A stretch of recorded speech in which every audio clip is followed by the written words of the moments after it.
7,000 కోట్ల రూపాయలు నిర్వహణలో మొత్తం 30,000 కోట్ల రూపాయల ఆస్తిని మేము సృష్టించినాం. ఈరోజు మాకు ప్రతి సంవత్సరం 400 కోట్ల రూపాయల నష్టం వస్తుంది మెట్రో నిర్వహణ. కాబట్టి మేము ఫేజ్ 2 మాకున్న చేదు అనుభవాల దృష్ట్యా ఫేజ్ 2లో మేము భాగస్వాములం కాము అని స్పష్టంగా చెప్పినాం. ఇదే అంశాన్ని కేంద్ర ప్రభుత్వానికి చెప్తే కేంద్ర ప్రభుత్వం ఇంకొక మెలిక పెట్టింది. కనీసం వాళ్ళని ఫేజ్ 2 విస్తరించుకోవడానికి సీమ్లెస్గా ప్రయాణం చేయడానికి వాళ్ళతోని ఖచ్చితమైన ఒప్పందం తీసుకొని రండి, అప్పుడు మీకు ఫేజ్ 2కి మేము అనుమతులు ఇవ్వడానికి అవకాశం ఉంటుందని రెండోసారి తిరకాసు పెట్టారు. మళ్ళీ ఎల్ఎన్టీని సంప్రదించినాం. మేము ఆ డెఫినెటివ్ అగ్రిమెంట్ కూడా మేము చెయ్యము. మా సంస్థ మీరేం నిర్మించుకోదలుచుకున్నారో మీరేమైనా నిర్మించుకోండి, మాది మాదే, మీది మీదే, మీరు మేము భాగస్వాములం కాము, భవిష్యత్తు నిర్వహణలో కూడా మీతో మేము చేరము, మేము దేనికి ఒప్పుకోమని చెప్పి ఎలాంటి స్పష్టంగా తిరస్కరించింది.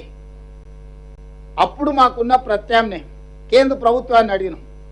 వాళ్ళు భాగస్వామ్యానికి ఒప్పుకోవట్లేదు. ఎలాంటి వాళ్ళు భవిష్యత్తులో మనం విస్తరించడానికి ఎన్ఓసి కూడా ఇస్తలేరు, ఖచ్చితమైన ఒప్పందం కూడా చేస్తలేరు. కానీ మాకు ప్రజల నుంచి ఉన్న ఒత్తిడి, మా అవసరాలు, మా నగరం విశ్వనగరం కావాలంటే, మేము పెట్టుబడులను ఆకర్షించాలంటే ఇంకొక 122 కిలోమీటర్లు మెట్రో విస్తరణ చెయ్యాల్సిందే. మరి ఏమి చేయాల?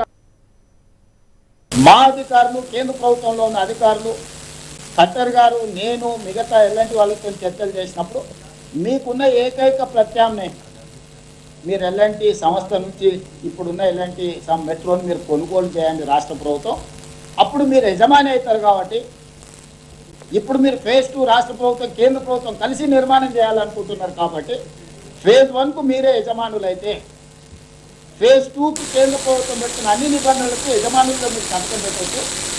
అప్పుడు ఫేజ్ 2 కూడా సులభంగా మీకు అనుమతులు వస్తాయి, నిధులు వస్తాయి. దాంతో దాదాపుగా 200 కిలోమీటర్ల మెట్రో హైదరాబాద్ నగరం ప్రజలకు అందుబాటులోకి వస్తుంది. అప్పుడు అంతర్జాతీయ ఎయిర్పోర్టు నుంచి అటు మేడ్చల్కు, ఇటు షామీర్పేట్కు, అటు హైటెక్ సిటీ నియోపోలిస్ వరకు, ఇటు చందానగర్ నుంచి దాటుకొని మీకు రామచంద్రాపురం వరకు కానీ, హయత్ నగర్ నుంచి మన ఎల్బీ నగర్ నుంచి హయత్ నగర్ కానీ, నాగోల్ నుంచి LB Nagar, OSC hospital, Chandrayangutta, Shamshabad international airport వరకు మెట్రో కానీ అన్ని రూట్లు ప్రజలకు అందుబాటులో వస్తుందని చెప్పి మేము స్పష్టంగా ఎల్ఎన్టీతో కూర్చొని కేంద్ర ప్రభుత్వాన్ని కూడా అడిగినాం. మరి మేము కొనుగోలు చేయాలనుకుంటున్నాము, ఎలాంటి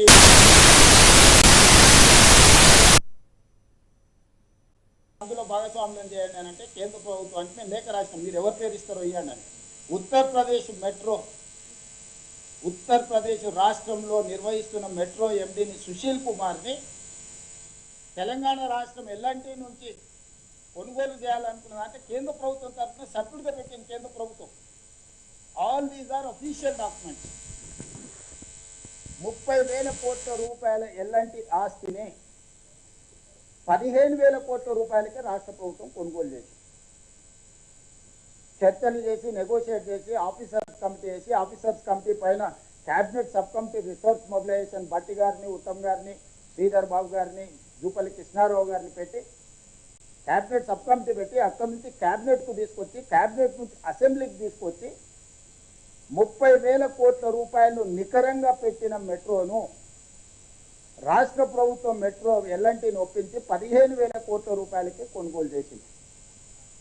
ఈరోజు మేము విస్తరించాలనుకుంటున్న మెట్రో హైదరాబాద్లో పర్ కిలోమీటర్ మీ రోజు కొత్తగా కట్టాలనుకుంటే కూడా 350 కోట్ల రూపాయలు అవుతుంది. అట్లా లెక్కేసుకున్న 70 కిలోమీటర్ల మెట్రో ఈరోజు ఉన్న పరంగా కూడా 25,000 కోట్ల రూపాయలు ఆస్తి. అన్ని రకాలుగా చెప్పి ఎల్ఎన్టీని ఒకటే పాయింట్ దగ్గర మేము ఒప్పించినాం. మీరు అనొచ్చు, మరి ఎల్ఎన్టీ ఇంత పెద్ద సంస్థ మీకు తక్కువ చేసి ఇచ్చింది, మీ దగ్గర ఏం మంత్రిదండం ఉన్న వాళ్ళని ఒప్పించడానికి.